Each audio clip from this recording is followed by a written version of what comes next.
And we're live. It is Friday, January 31st, the year of some of our lords, 2025. And it is 8 o'clock a.m.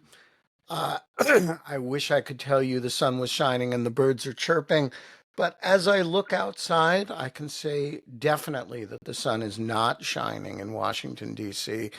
Haven't been outside, so I can't tell you whether the birds are chirping, but I suspect they are. It's gonna be a great effing day. If the cactus were here, it would say you are watching Dog Shirt TV and effing revolution in morning television. And the cactus would be right. And E.J. Wittes yesterday pointed out something to me about the cactus, which I am going to share with you all, which is that the cactus keeps changing identities. First, it was just the cactus. Then Holly announced that the cactus was the prototypical mansplainer. And then yesterday, she dropped an additional bomb, which is that the cactus was a murderous CIA assassin and had actually killed people. And so we're left with the question, who is the cactus really? And I think we're going to have to ask Holly about that specifically at some point. It is a lizard people mug kind of day. The lizard people mug just showed up one day. I'm not really sure where it came from, but, every now and then it's a lizard people mug sort of day. We have had a Kash Patel hearing.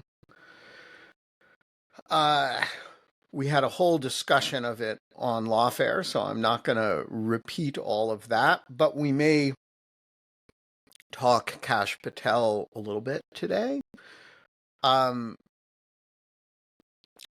We had a Tulsi Gabbard hearing, and Tulsi Gabbard may be the most vulnerable of the three remaining horse people of the Trumpocalypse, but not for the reason I would have expected.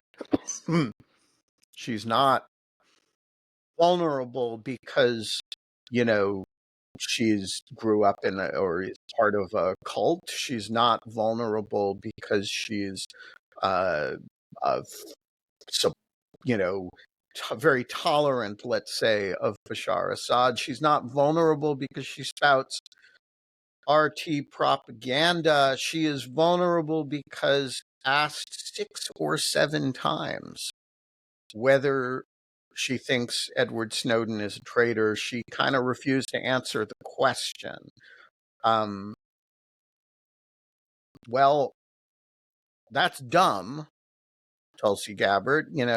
If you're in front of the Senate Intelligence Committee and you're asked the Edward Snowden question, you say yes. If you're going to be the Director of National Intelligence and you're asked, is Edward Snowden a traitor? You say yes. Now, you might not believe that, but then maybe you shouldn't be the Director of National Intelligence. Maybe you shouldn't be sitting in front of the Senate Intelligence Committee. For example, if you are talking to Ev Gaumond and you are asked, is Canada invadable?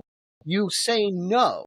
It doesn't matter whether you secretly think that Canada is actually eminently invadable and annexable. You just got to know the audience a little bit. So, Tulsi, is Canada invadable? Ev? No, it isn't. It is not. And is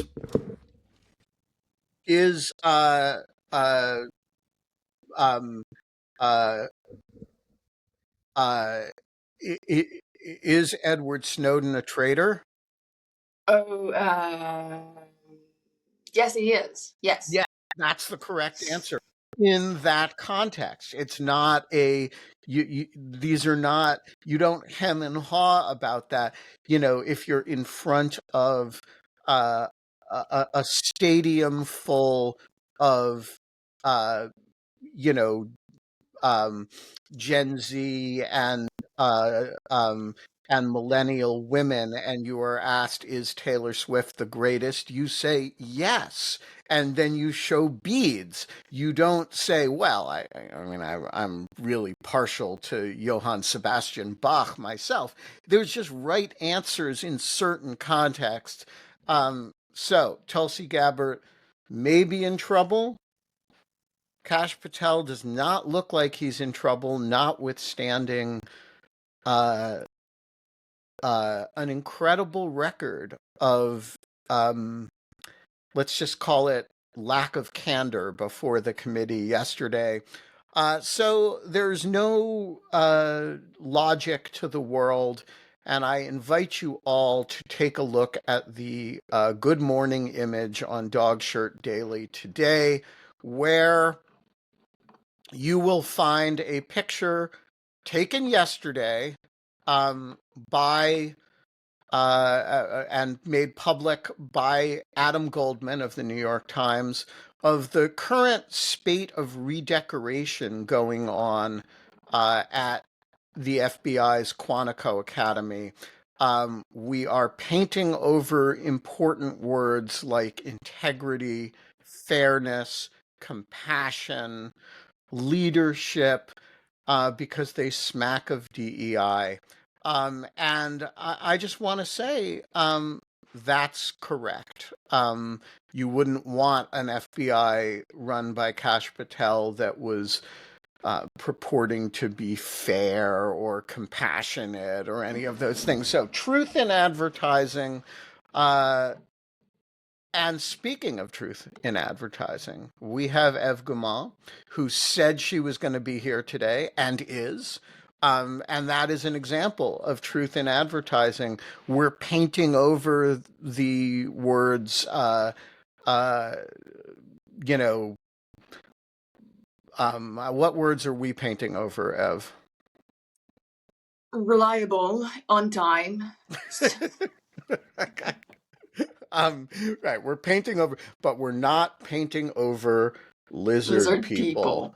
Lizard people, we're here, and Ready and to be. someday I will tear the mask off, and you will see the scales. How are you this morning, Ev? I'm fine, thank you. How about you?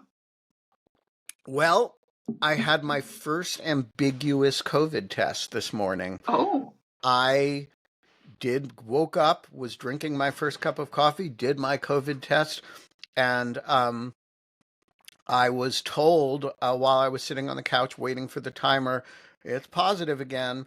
And then the timer went off and I didn't check it because I'd already been told it was positive. And then about half an hour, three-quarters of an hour later, I walked by it and it looked negative. So I don't know if it was positive at 15 minutes and then drifted just, to negativity, or if I'm actually COVID free today. I'm going to have to do it again. Um, how so do you feel? Like, if there weren't any tests, would you I be feel about the same as yesterday, congested and unpleasant, but basically fine. So but I'm very eager to be COVID negative because then I could go and sit at a cafe and maybe go to the office, And so I actually care less about how I feel than about what the little thing says because that determines what I can do. so you're how are like what are the CDC guidelines? It wasn't like 5 days and then you can go back, or I you're a think it responsible is person. I think it is 5 days and then you can go back, and I'm past the 5 days. But honestly, if I'm putting out virus, I'm not going to be, if I'm putting out enough virus to test positive, I'm not going to needlessly expose myself to large numbers of people. So I am maybe being overcautious, but hey, at a time when the world is being undercautious, we are about to vote on whether RFK Jr. should be in charge of the CDC, whether, you know, so in that environment, I am happy to be the person who is overcautious. Very, very good strategy. So what is on your mind this morning? I don't know. I don't have much of my on my mind. You guys are Which sending is, us so much stuff that we just kind of have to keep our minds blank slates and react with what the word throws into us. What's on your mind today? um, that's an interesting question. Today, and one that it's important that I answer, at least to myself, because I have to write a column today. I will probably write about the Kash Patel hearings, um, and um, and I am also thinking about trying to keep my eye on the big picture of the one of the complexities of this environment is that things are moving so quickly across so many dimensions that when do you zoom out and when do you zoom in is a really hard question. And you can be so focused on any of 300 reasonably important micro pictures. For example, just before we went live, I was reading this story, and I'm going to start doing this, sharing news stories as we talk. So I was reading this news story: senior U.S. official to exit after rift with Elon Musk allies over payment system.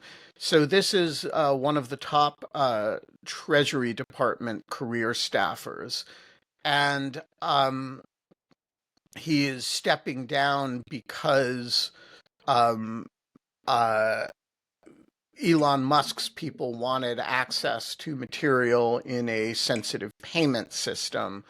And so this gets pretty technical pretty fast, but this is part of the reason I think that a whole lot of things around the federal government payment stuff just isn't working. And the uh, you know it's this issue is playing out across a whole bunch of different agencies. And of course, it's framed in this story, as a guy who clearly took a courageous personal stand. Is it a courageous personal stand? Like, what's the right thing to do for these people? Is it to quit, or is it to stay and be A, the responsible, the grown-ups in the place, and B, just like pain in the asses for the administration? It depends if you think it's illegal, right? So I don't think, well, I have been asked to give advice to a lot of people about staying or going at the career level. At the political level, of course, they all get fired. But at the career level, my view is, first of all, people shouldn't do something a job they don't want to do. I know people who have quit preemptively because they don't want to work for these people. And I have no argument with that. But that's generally not the ethos of career officials, which is, we serve the agency, we serve the and the political leadership comes and goes, and we're the institutional apparatus. And I I think that's a good ethos, first of all. And if I have a criticism of the U.S. system, it's generally that we don't have enough of that ethos. So, for example, in Canada, when the government changes, as it will shortly do, the number of people who go out is small, right? And you change the name of the prime minister, there's a small number of political appointees at each ministry, but in the United States, the number of people who get swept out with the tide is enormous. It's, I think it's like upwards of 4,000. Um, and um, and so I'm generally of the view that career officials should stay unless and until they are asked to do something that is illegal or unethical. And obviously, illegal is a mostly objective term. Unethical is a matter of personal convictions. And so if this person was asked or told to do something that he couldn't do in good conscience, I think resigning is the right answer under those circumstances. And it takes a lot of courage if you've been a career civil servant for a lot of years to suddenly upend your life, your professional life. And so whenever somebody does that, even when I disagree with the reasons, which, happens sometimes, I respect it. I think, people shouldn't continue serving when they are asked to do things that they don't think are proper, even if their view of what's proper and mine are completely different, as sometimes happens, in we see it most often, I think, in the foreign policy arena, where people, at the State Department will resign because they disagree with U.S. policy that I agree with, right? And but I respect the resignation, and I do think that in this case there may be also legal issues, right? Sharing sensitive payment data with a not a government contractor, right? Somebody who's set up an agency that the president like I don't even know what Doge really is. And so there may be a legal concern too, but there's certainly a sort of an ethical concern, and a bunch of systems around the federal government, payment systems aren't working, and this may be a big part of the reason. And so I'm, so all of which is to say that there is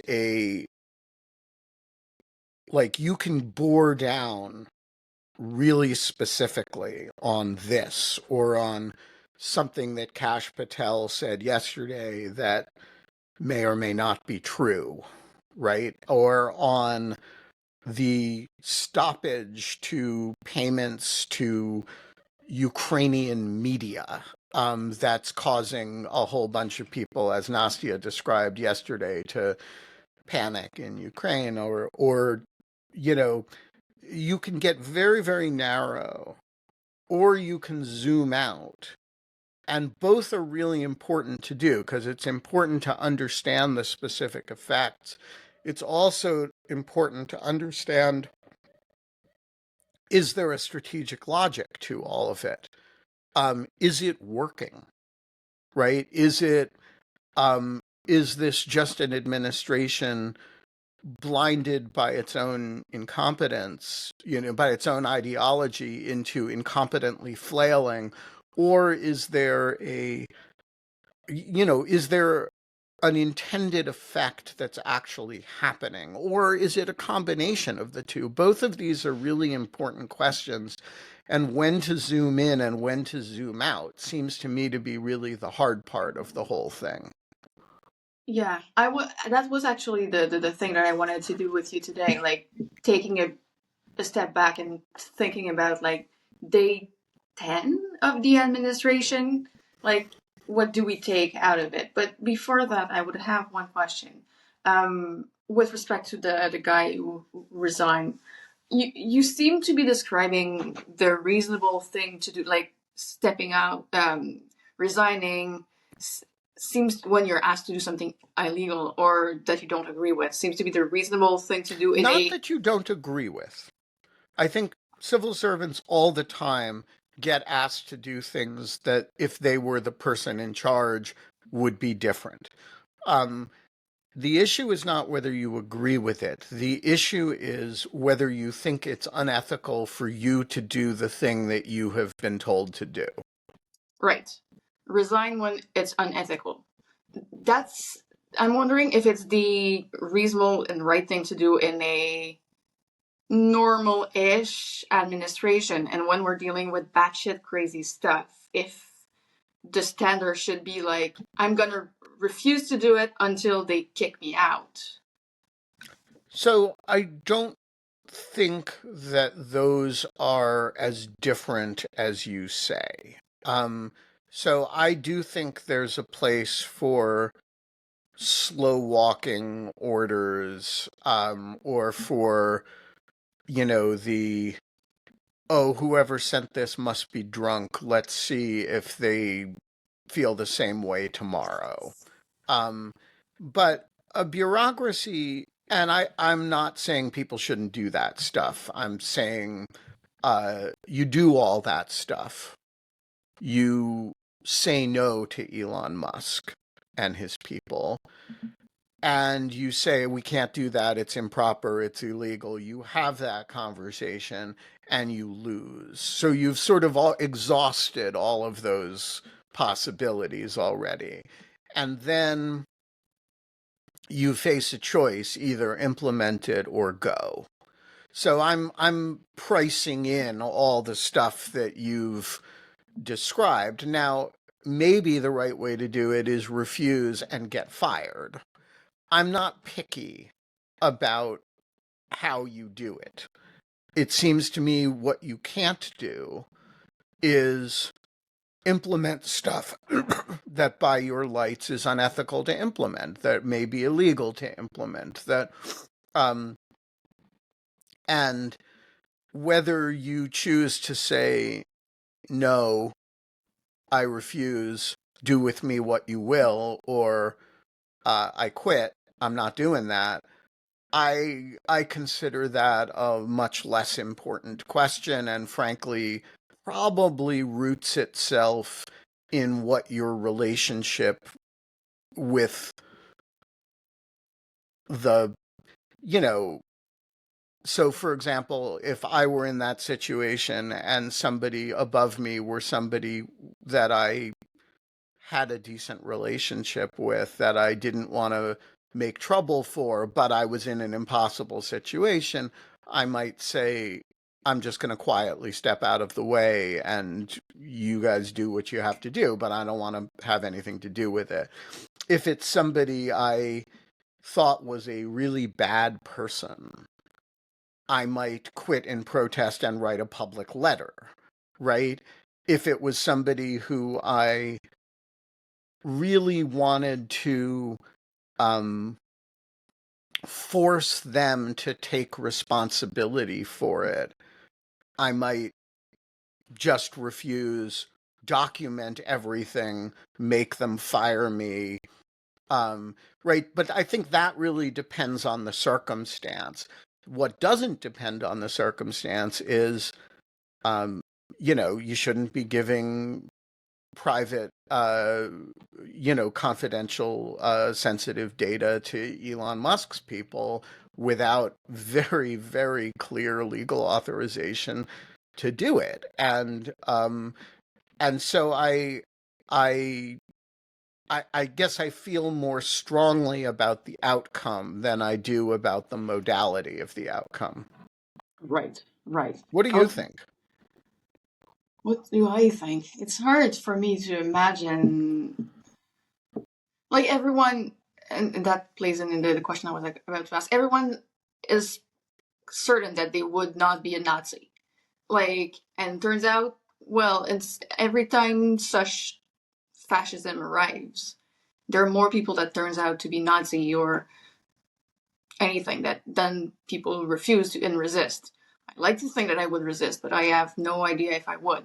For me, the reasonable thing to do really seems to be the one where you just like stand up in front of despicable people and try to prevent them from doing their ideals. But I don't know. So, look, I resist Nazi comparisons always because, the Nazis were unusually good at evil.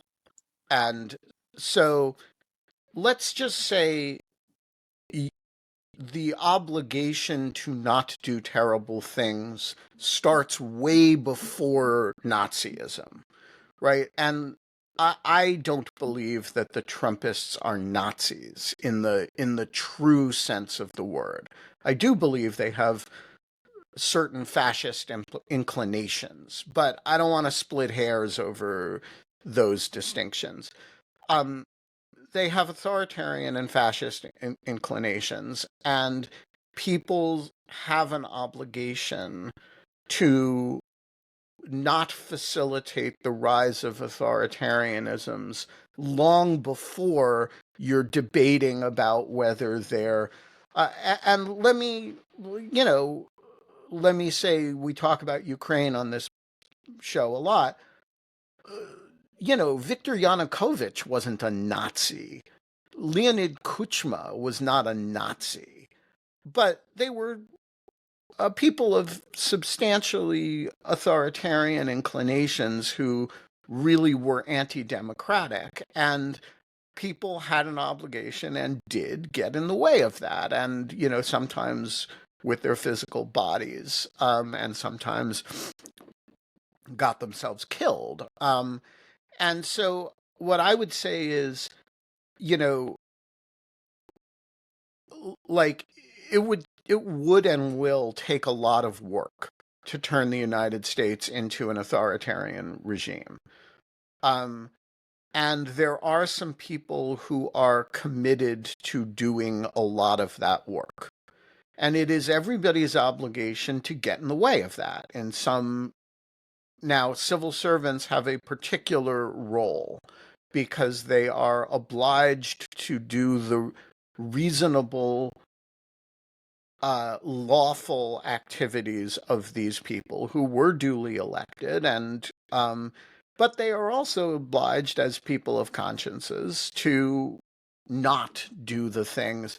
I am never going to fight with somebody about the modality with which he or she decides not to do the thing. And some of that involves quitting and just removing yourself from the situation. Some of that involves standing up and saying no and getting yourself fired. Some of it involves um, soft pedaling. Um, I think all of these are legitimate. And I'm never going to fight with somebody and say, you chose the wrong one. They all require courage, and I'm also not certain that my inclinations. I'm a pugilistic guy. I love fighting with people, um, and so maybe passive aggression is better in some of these cases. I'm not going to be too finicky about insisting that my approach is right. How I would handle a situation. My answer is always, sidekick the motherfucker in the chest and walk out the door, and then you hold a press conference. Um, but that's not the right answer for certain types of people. And by the way, you get arrested for the sidekick. Um, so I don't really want to. I don't want to hector people or lecture about what the right way to do it is. And when people call me and ask, which does happen, I try to be very attentive to their specific circumstances. It's different if you hold the keys to a huge number of people's personal data than if you're somebody who carries a gun on behalf of a law enforcement agency. It's different if you're a senior official than if you're a mid-level official. It's different if there are individual harms that you expect if you carry out the order than if it's just a diffusely bad thing. So I want to be attentive to the very specific concerns that very specific people have. And by the way, if you are watching Dog Shirt TV or listening to Dog Shirt TV and you want to consult about your specific circumstance, Benjamin.Wittes at lawfaremedia.org. Feel free to get in touch. DM me on whatever platforms you use that I use. Be careful if you're talking about confidential stuff about, and we'll move to a private platform, but feel free to reach out. And many others have done it. I had a consult about somebody's future yesterday, and I've had multiple over the course of the last couple weeks. There is nothing wrong with talking to friends outside of government about your situation and your options. Yeah, I know a lot of, lawyers who represent people like you. I'm wired into philanthropic efforts to protect civil servants who do the right thing. So feel free to get in touch. There is absolutely nothing wrong with having a conversation with a friend, including a friend that you made in order to have the conversation about whether you should stay in government under the circumstances that you're in it. My world is an open book. I am, as Ev can tell you, dilatory about getting back to people in email sometimes. So if I don't respond right away, you know, keep maybe email again or do something or just hold tight. I will respond. And if you are, say, a Washington or non-Washington person who's friends with people like that, share this video with them. We're part of this whole thing is creating a network of support for people who do the right thing. And that's one of the things that I try to do. And he's good at it. He's good at it. Yeah. A few years ago, you recorded, you did a podcast about, like, I'm coming back to the Nazi comparison because that's the reason, that's where it came from. You and Sarah Longwell did a podcast about a French village turning Nazi. And Sarah, at the time, argued that it was the best comparison with the previous administration. Did you agree back then? And what do you think of this now? Yeah, so this is a truly wonderful French show called Un Village Français, a French village, which we ended up, because of this podcast, we ended up spending some time with the cast of, and we actually flew in one Eve Gaumond to be our translator. And I just want to point out that one of the cast members heard Ev speak for like 30 seconds and said, "Oh my God, you're so Quebecois. You're so Canadian." And Ben was so offended. And I was like, it's fine. But Ben was like, "Oh my God, that's so disrespectful."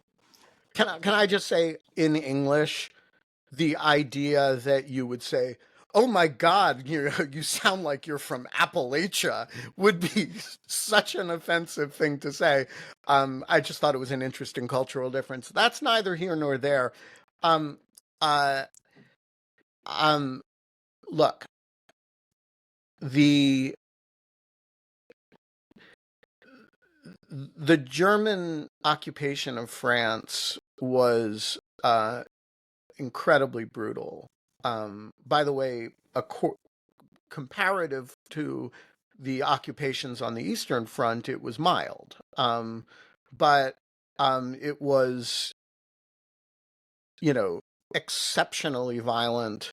With respect to Jews, it was exterminationist, and with respect to lots of other people, it was very murderous. And of course, it did involve enslaving a large percentage of the French population.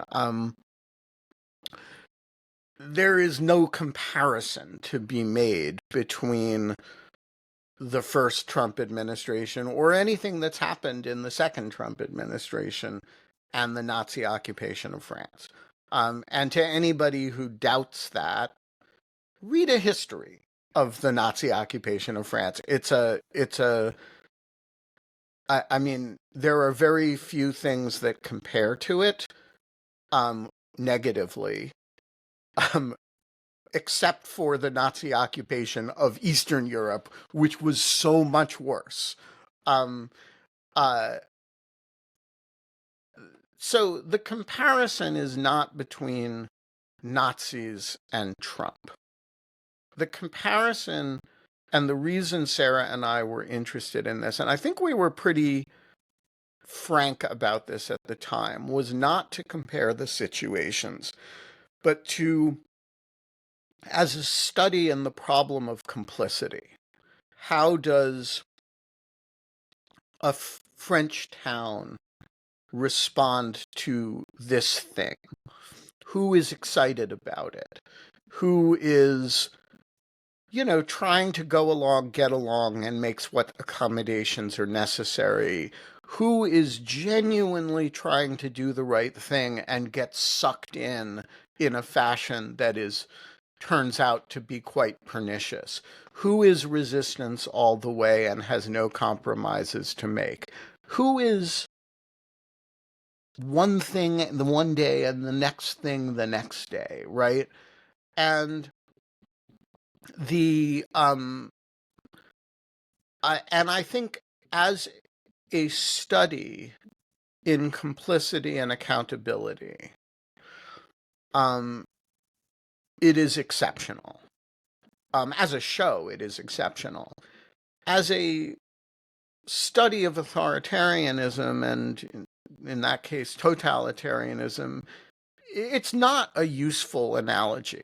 But in terms of a close study of a community that has to decide how complicit to be and what the forms of complicity are and what you will and won't do, and what, like, I still think it's the best study of the first and now second Trump administration. And I encourage everybody to watch it. It's available on Amazon, and I believe the podcast that Sarah and I did episode by episode is still available on through the Bulwark. I think it's called the French Village Podcast, and yeah, I I really think we both put a lot of thought into the relationship between that show. But I do think, I hope we were clear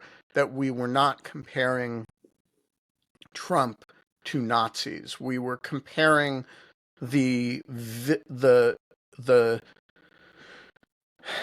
reaction of villagers to the Republican Party. Yeah, the mistake is mine. The mistake is mine. It was very, very clear on the podcast. No, I don't think it was a mistake. I think it's a distinction that is worth drawing just every time. Yeah. So, big picture still. Day 20, well, wait, day 10 of the second administration. What are 3 big lessons that you take? Well, I would say first, I'm going to cheat. Lesson number 1 is don't draw lessons after 10 days. But so as not to take away one of your three with the meta point, I will do four. Yeah. Well, So first, tell me a better words instead of lesson. What would you say? Three. well, I would say, like, what are three impressions? Okay. Right. Where are we? Right, three. Right. So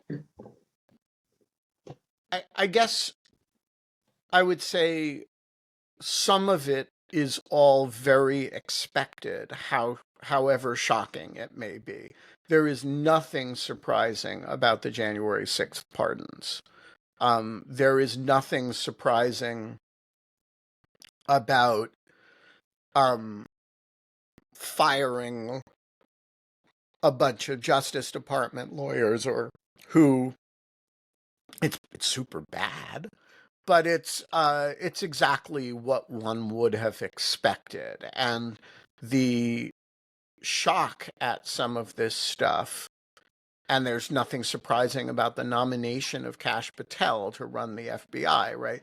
The shock at some of this stuff is a reflection of people's capacity for denial when presented over and over and over again with what he has said he wants to do, who he is as a human being, what Jim Comey once called the nature of the person.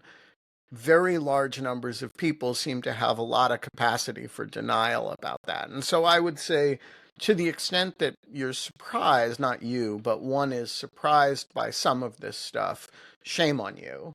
Um, and that's actually not Trump's fault. That's your fault. Um, he has been he's a remarkably dishonest man in important ways, but there are senses in which he's very honest, most of them emotional. He's incredibly emotionally honest about what he wants to do, about who he is, and people have a remarkable capacity to refuse to listen to him. And so I would say a bunch of it is very predictable and not surprising at all. Um, there are a whole bunch of open questions in terms of, can he get away with things? And the answers to those questions as an initial matter are quite mixed. So far, he has gotten away with all the staff movements and firings, but those are going to take a while to figure out whether those are legitimate, right?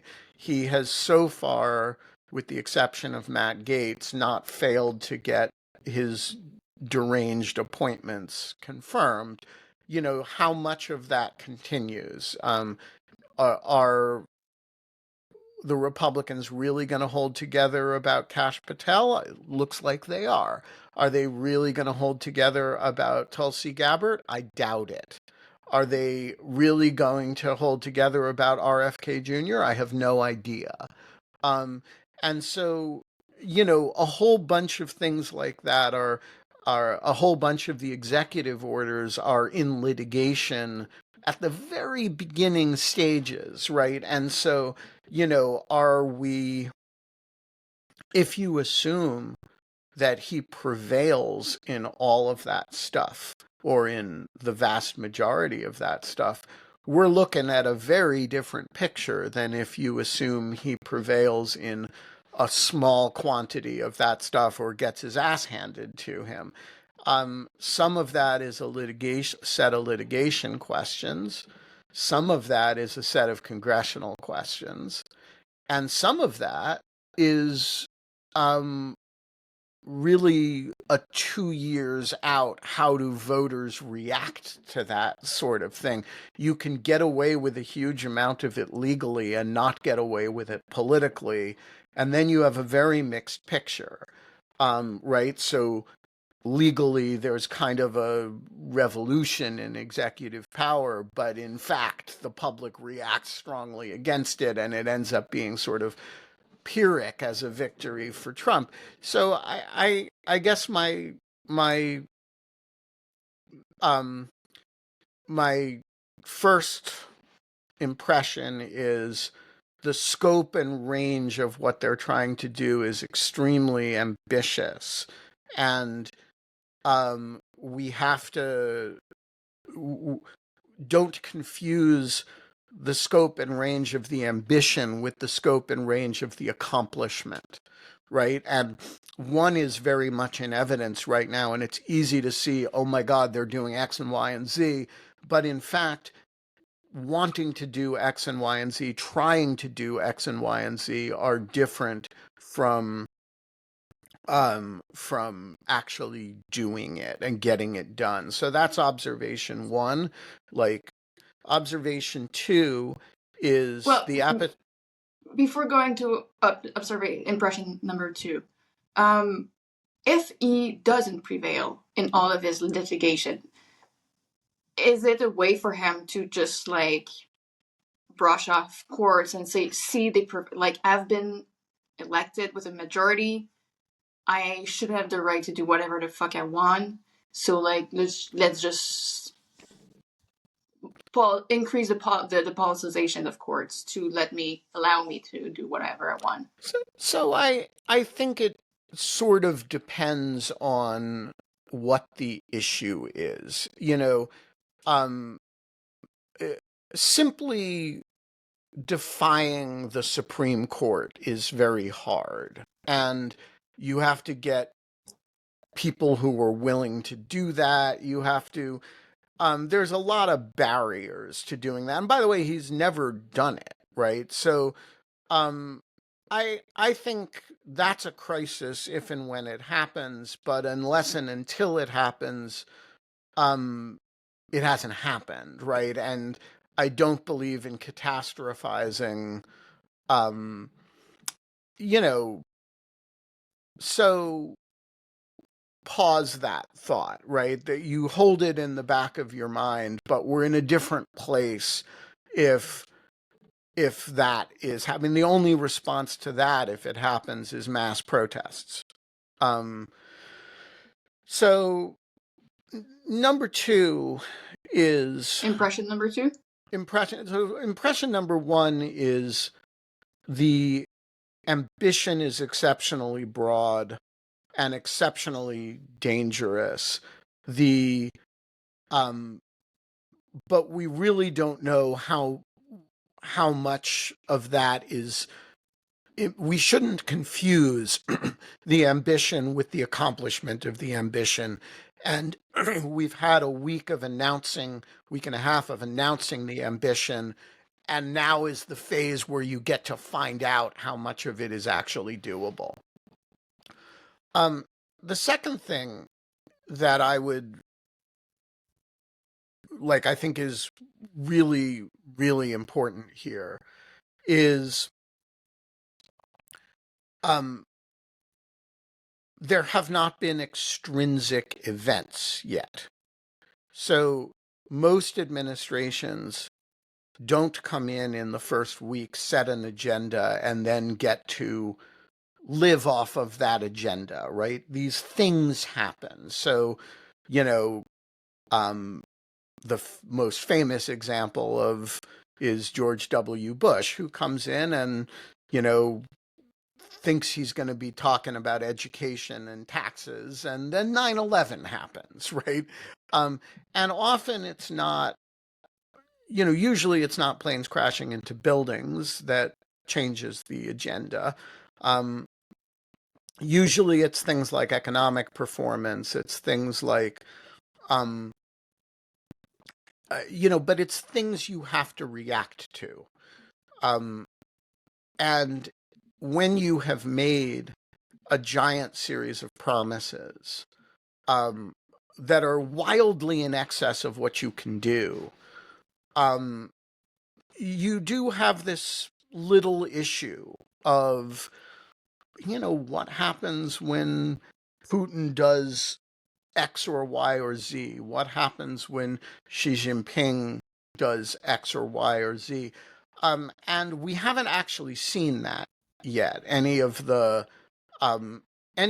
extrinsic events, the closest we've had is fires in Los Angeles, which actually began under the previous administration and a freak plane crash over the Potomac River 2 nights ago. That will not persist. And, once the world works its will on the second Trump administration, um, and by the way, the world can work its will on the second Trump administration positively or negatively, right? You could have, for example, you had a ceasefire break out in the Middle East. Well, that's really helpful, right? And by the way, I'm glad that a ceasefire broke out in the Middle East. A lot of Palestinians are not getting bombed, and a bunch of Israeli hostages are being freed. These are good things.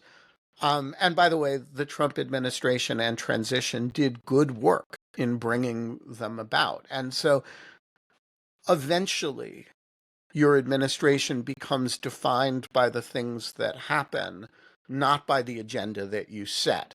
And all of this stuff that is now so much the foreground, the Sturm und Drang, recedes into the background of how we evaluate an administration, which is based on its performance about the things that happen. And it's really important to remember that this Sturm und Drang was created in order to attract all of our attention, because the fundamental thing that Donald Trump is an attention whore. And the best analogy for him that I can think of is an Instagram influencer.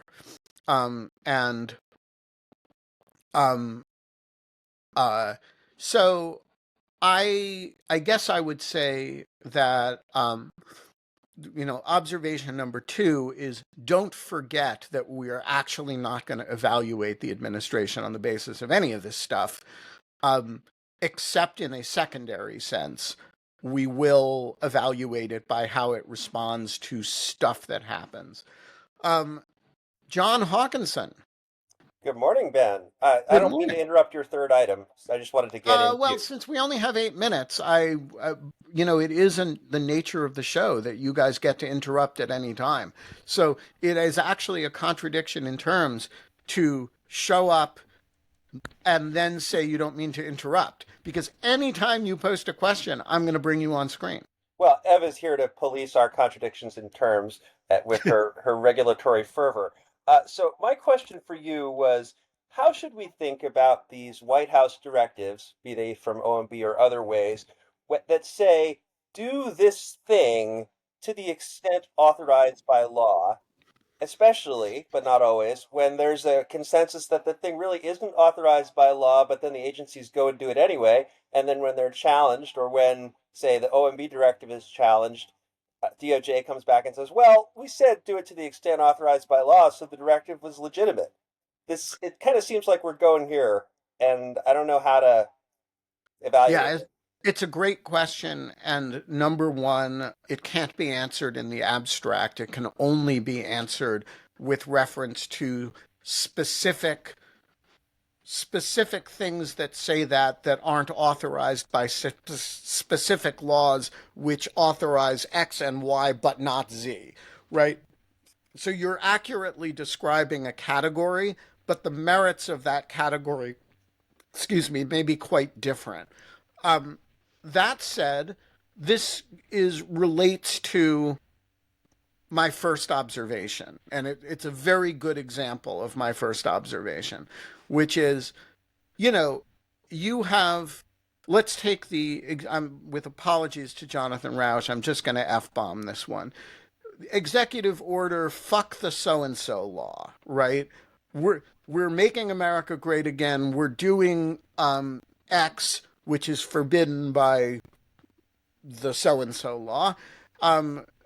We authorize you to defy the so-and-so law to the extent authorized by law in order to fuck the so-and-so law, right? That's the form of the executive order.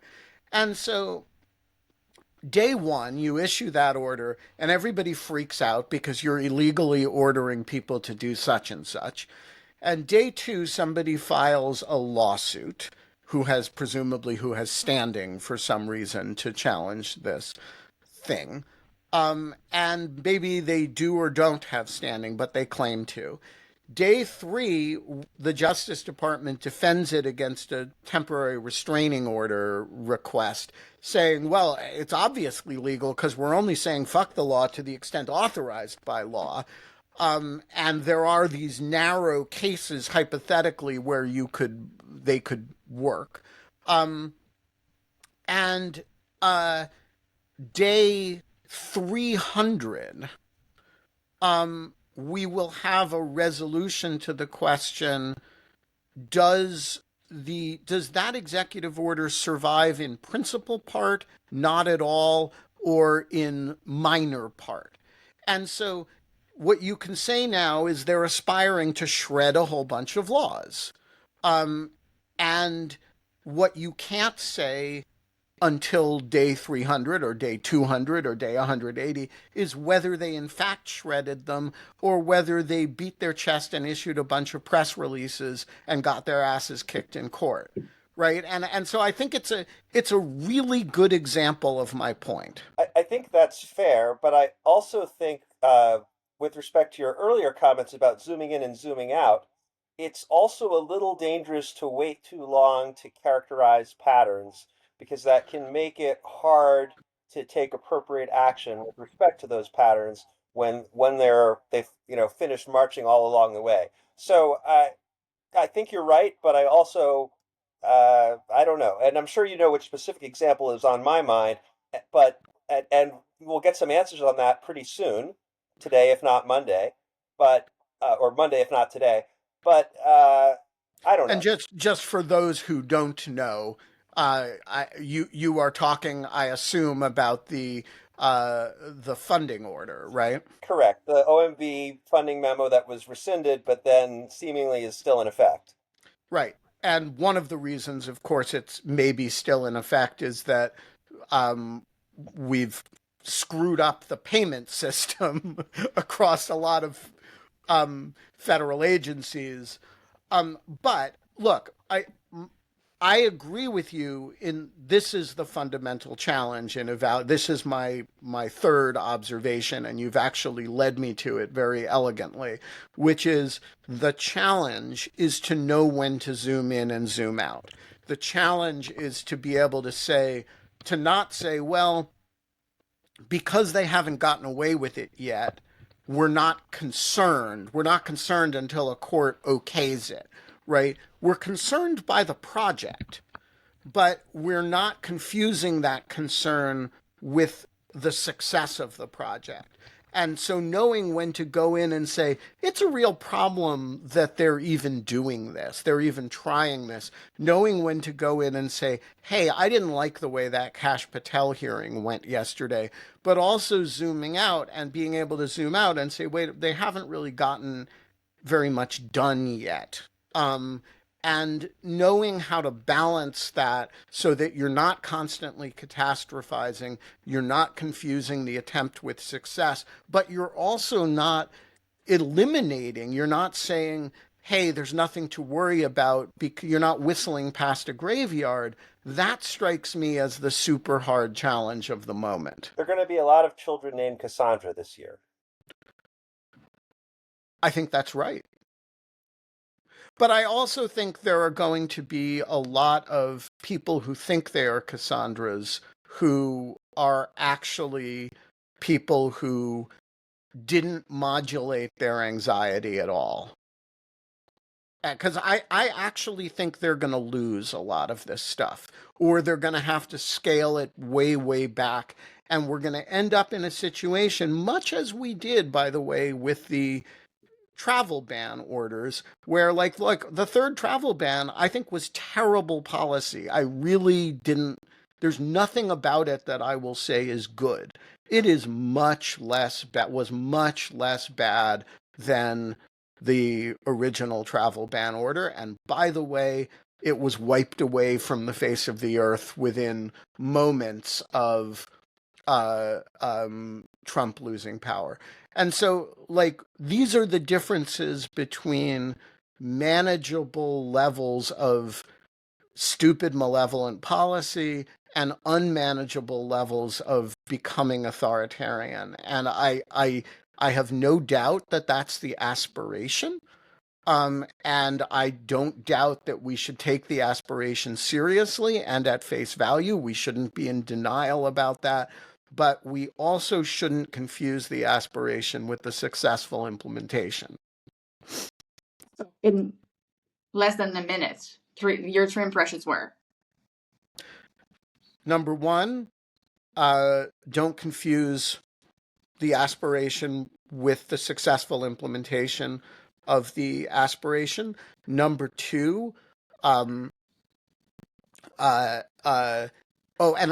understand that it's going to take a quite long time to figure out the success, and we're going to and the success might be very uneven, complete in certain areas, total failure in certain areas, mixed in other areas.